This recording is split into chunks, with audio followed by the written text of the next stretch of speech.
बिना शिक्षक चली हाईस्कल बालेश्वर जिला बालियापाड़ा ब्लॉक हासिमपुर उदय नारायण हाईस्कल में 300 ऊर्ध्व छात्र छात्री पढ़ुवा बेले शिक्षक और कर्मचारी मरुड़ी लगी रही जड़े भी स्थायी शिक्षक नथिबारु पाठपढ़ा गुरुतर भाव प्रभावित होईछि। नूतन शिक्षक नियुक्ति पाई विभागीय अधिकारी को स्थानीय लोके बारंबार जणाइथिले भी फलशून्य।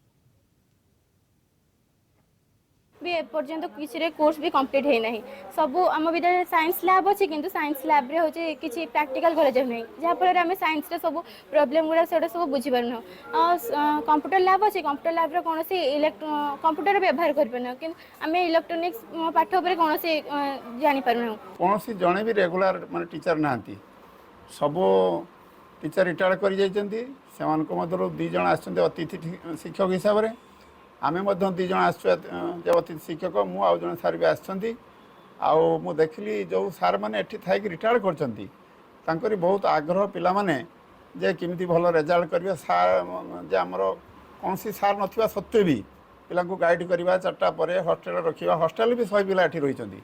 मु भारी खुशी हेली परिवेश बहुत भल यार भी भित्ति भी बहुत भल तेबे खूब दुख लागुची एभली गुटे स्कूल को जे सरकार जे रेगुलर टीचर देना। पूर्व सरकार अमल में विद्यालय को 5T योजनार अंतर्भुक्त करी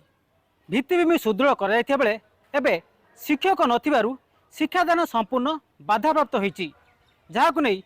300 ऊर्ध्व छात्र छात्री एठारे अध्ययन करुवा बेले से मुंड उपर परीक्षा थिबारु पाठपढ़ा नहीं चिंतार अछंती। तेबे आशा करिबु खबर प्रसारण पर नुआ सरकार एवं शिक्षा विभाग एथिप्रति दृष्टि देबे एवं एही विद्यालय रे नुआ शिक्षक नियुक्ति करिवे। बालेश्वर जिला बालियापाड़ू राधागोविंद दास, कलिंग टीवी।